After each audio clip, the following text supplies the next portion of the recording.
Number system divisibility rules, किसी संख्या के पूर्णतः विभक्त होने के हम पिछले आपको 5 नियम बता चुके हैं। अब ये छठा नियम है। हम आपको 6 से विभक्त होने वाली संख्याओं तक बता चुके थे। अब ये 8 से विभक्त होने वाली संख्या का जो नियम है वो क्या है, कौन सी संख्या 8 से विभक्त होगी। जब संख्या के आखिरी 3 अंकों वाली संख्या 8 से विभक्त हो तो वह पूरी संख्या 8 से विभक्त होगी। जैसे हमारे पास एक संख्या है 7,56,512, तो इसमें आखिरी के जो 3 अंक हैं उनसे जो संख्या बन रही है वो 512 बन रही है, और ये 512 संख्या पूरी 8 से विभक्त है। जब ये 3 अंकों की लास्ट के 3 अंकों की संख्या 8 से विभक्त है तो ये पूरी संख्या कंप्लीटली 8 से विभक्त होगी। यह 8 से विभक्त होने का नियम है। जब कोई संख्या 8 से विभक्त होगी तो इस नियम को फॉलो करेगी।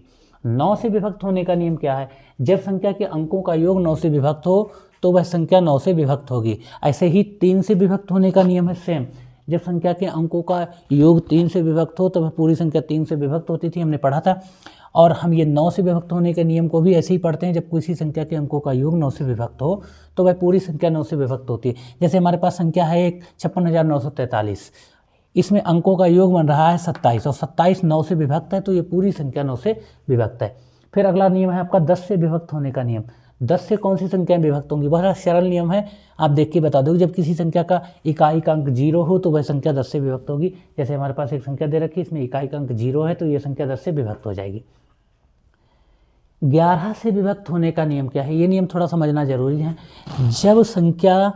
जब कोई संख्या 11 से विभक्त होगी तब क्या होना चाहिए, तब यदि इकाई के बाईं ओर चलने पर सम स्थानों के अंकों का योग व विषम स्थानों के अंकों के योग का अंतर 0 अथवा 11, 22, 23, 44 इस तरीके से 11 का मल्टीपल हो तो वह संख्या जो होती है वो 11 से विभक्त होगी। इसको आप समझिए एक उदाहरण के साथ।